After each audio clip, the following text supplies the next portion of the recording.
Yo guys, Dim here.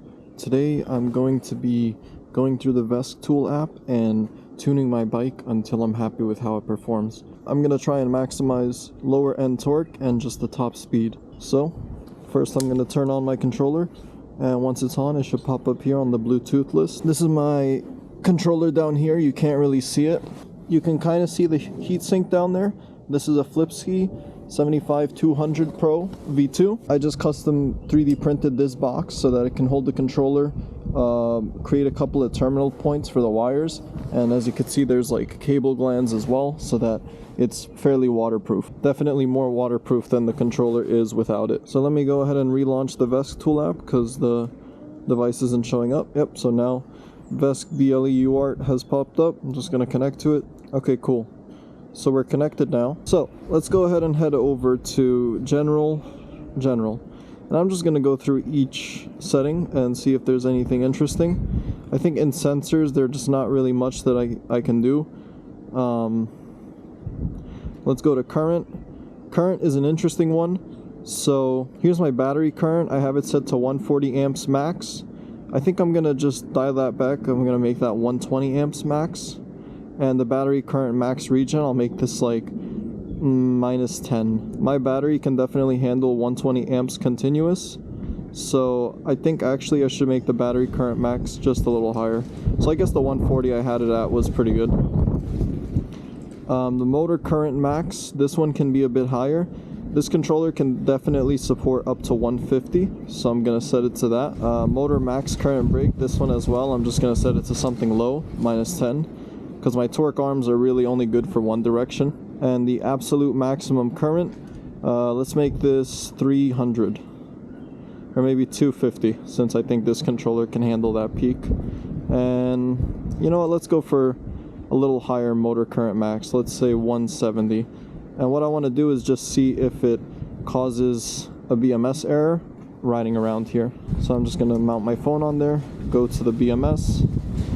Let me charge my phone too. It's a very windy, cold day today. Let's go over to the real-time data, and oh yeah, there's a lot of power there, and let's see what my voltage drop is over here. Alright, so already feels nice, but there's a couple more settings that I want to dial in. So let's go back to motor config. Head over to voltage. Battery voltage cutoff start 68 is fine. Cutoff end 60 is fine. So cutoff start is the point where your controller just starts kind of throttling the performance so that it's not drawing as many amps. And then cutoff end is where it just completely kills the controller and will refuse to run below that voltage when your battery's below that voltage. The regen stuff is fine. I don't use regen. Battery filter constant. I'm not going to touch that.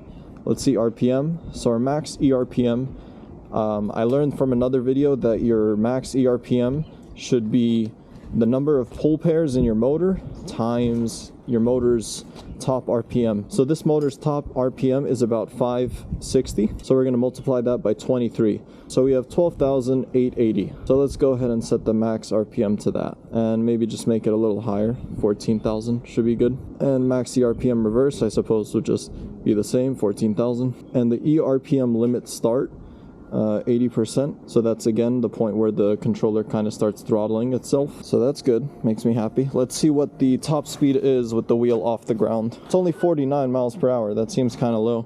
So maybe let's make the max ERPM a bit higher. I feel like maybe around 16,000 would make more sense.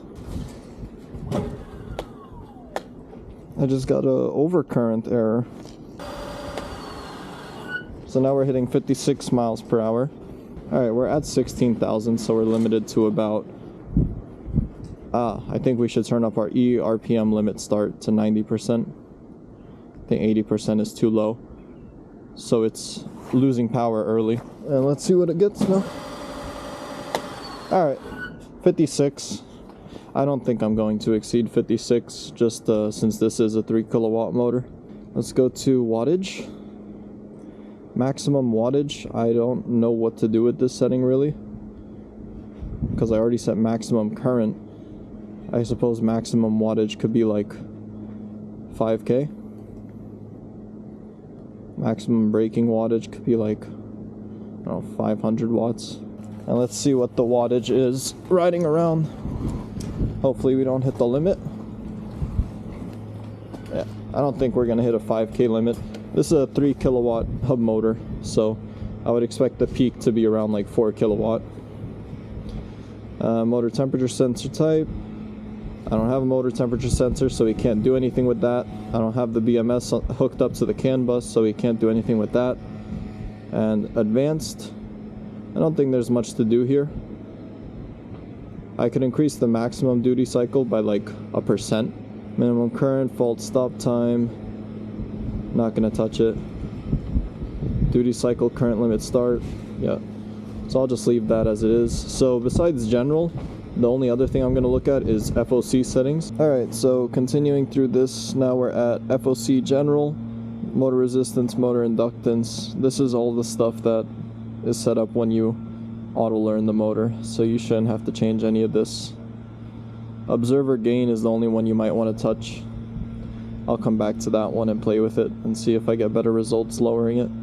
So let's go to sensorless, open loop ERPM, open loop blah blah blah. I think this is all okay. So next up, let's go to encoder.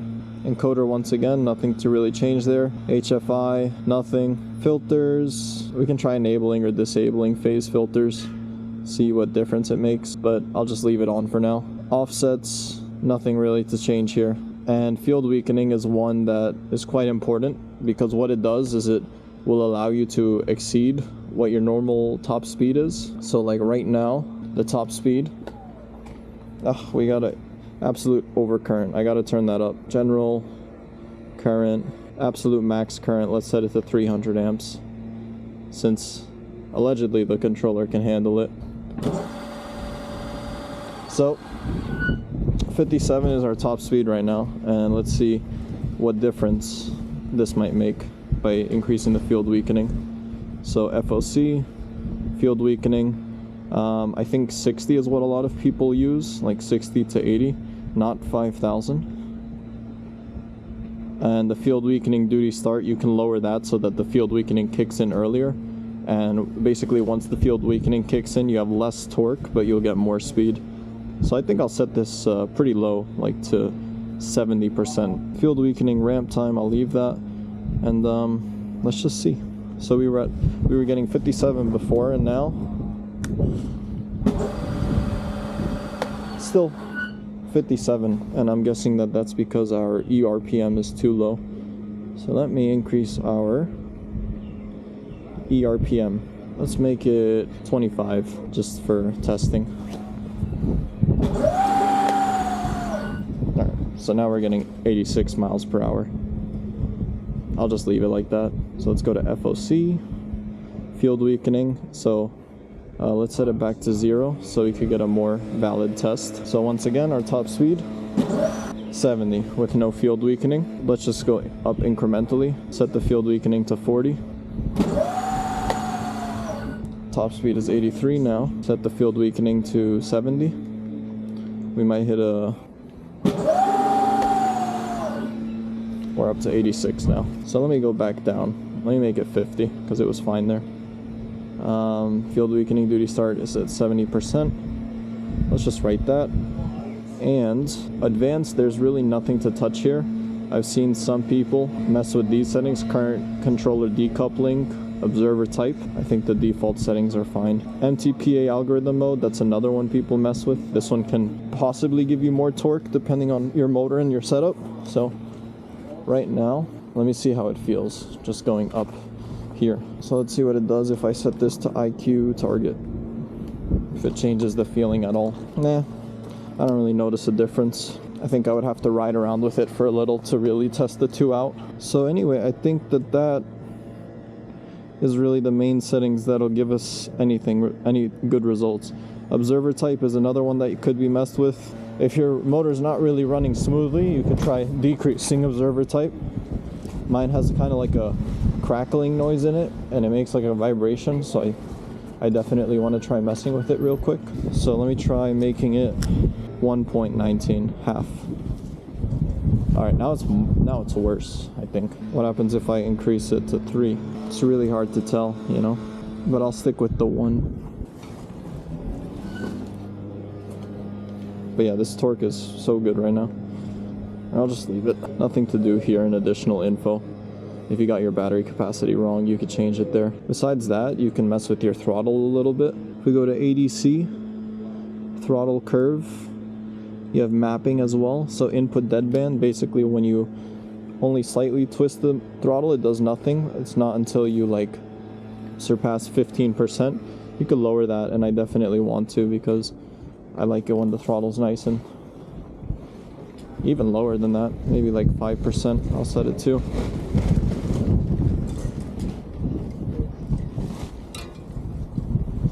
Yeah, that's nice. I like it like that. The ADC 1 start voltage, so that's like what your minimum voltage is. I think that if you lower this, you could get an earlier throttle. And the ADC 1 end voltage, mine is at 2.68, which I think is just whatever the upper limit of my throttle is. So if I lower that a little bit, that'll make it so that even if I'm at only 95% throttle, it's more like 100%. ADC 1 center voltage. Say you lower this to like 1, that means that between 0.83 and 1 volt, you'll be at going between 0 and 50% throttle, and then with the rest of the range, you'll have 50 to 100%. So I think that I kind of want like I want the lower end to be very fine, so that I have a lot of control over the low speeds, but then once I get to like, you know, a little bit higher throttle, it like, that's it, like it kicks in. So I think I'll set it to this amount because I have very fine control over this low speed. And the throttle curve is just something you could play around with for whatever feels comfortable for you. I mean, I think right now it's just a linear curve, so it's not a curve at all because we have both set to 0. I'm not going to mess with it because I don't find anything particularly wrong with the default settings, so I'll just leave it. And that's really it. I think that it's tuned to my liking at this point, and it's got plenty of torque. Let me go for a test ride. I'm going to use a GPS speedometer and go for a little ride. Just see how it feels and find the top speed.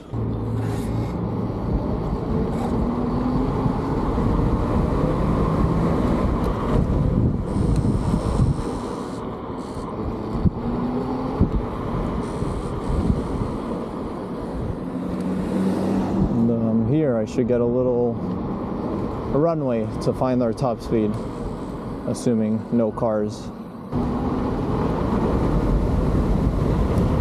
Oh, all right.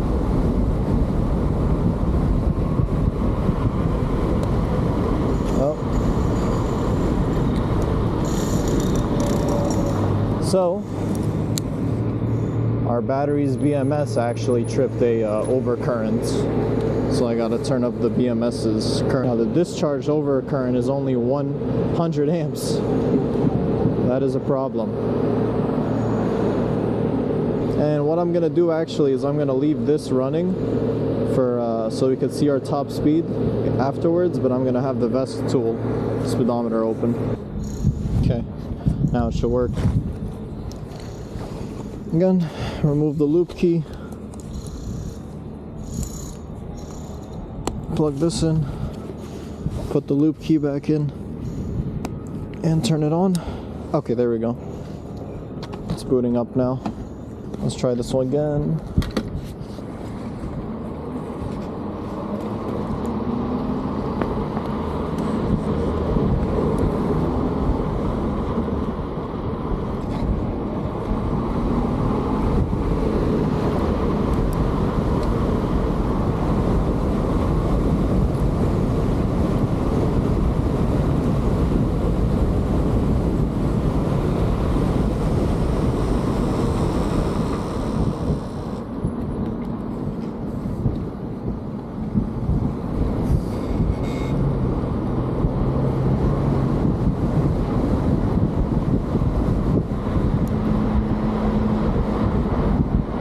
pretty sure I saw 47 as the top speed.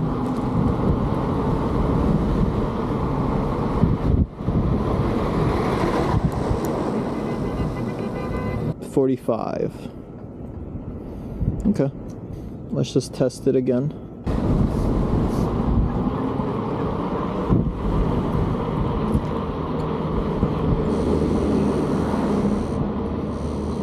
Alright, this has to be the run.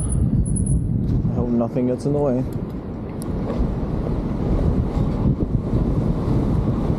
It's very windy today.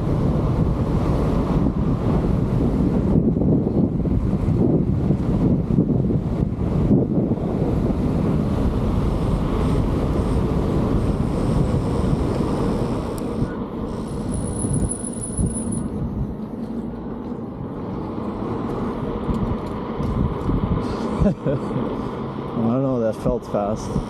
Draining my battery. Oh! No! I broke it. I gotta make that bracket stronger. I mean, the motor's not hot. We weren't traveling for that long. The controller's only 28 Celsius, which is good, I would say. It's crazy, we're outputting like 6,000 watts, and this is a 3 kilowatt nominal hub motor, but I really got to put a temperature sensor in it. It's really like a second gear. When you hit that throttle past the 2 volt mark, the way that we have it mapped,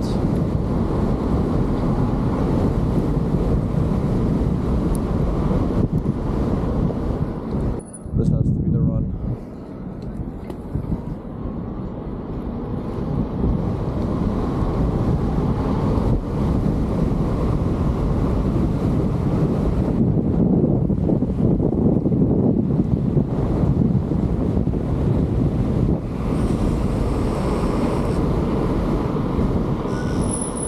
Alright, let's go home, see the results. Let's see what our top speed was. 48. So 48 on the GPS. Wow. I'm sure with some more like a longer stretch of road it could hit 50. Jesus. See, I'm wondering another thing I'm wondering is could I yeah, this is what the profiles are for. Could I add a profile and then I just change the output to like 1000 watts? And will it perform well at all? We need to select the profile. Yeah, so now it doesn't exceed 1000 watts. Is this still like rideable?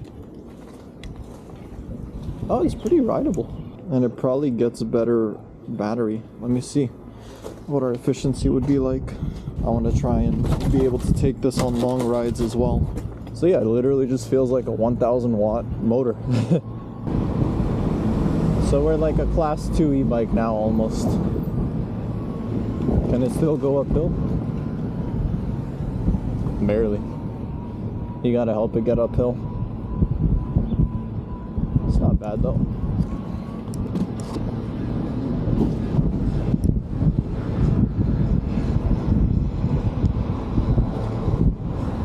This is like the profile you would put on for your girlfriend to ride.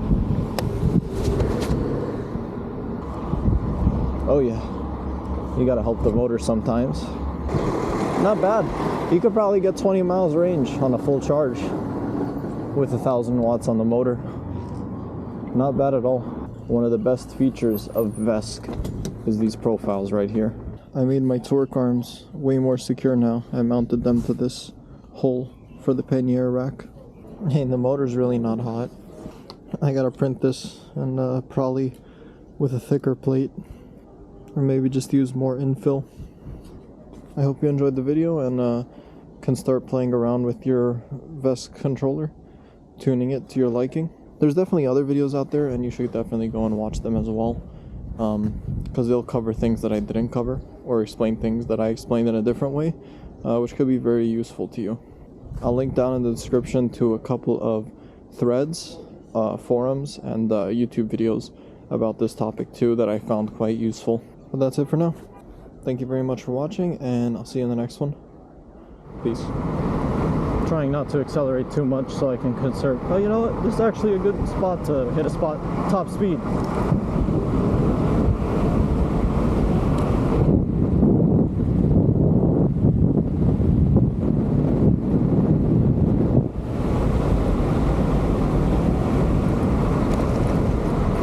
Alright, I feel like I hit it there. 54? Oh my god. No shot. I can't believe I hit 54 miles per hour. That's nuts. Let me try again.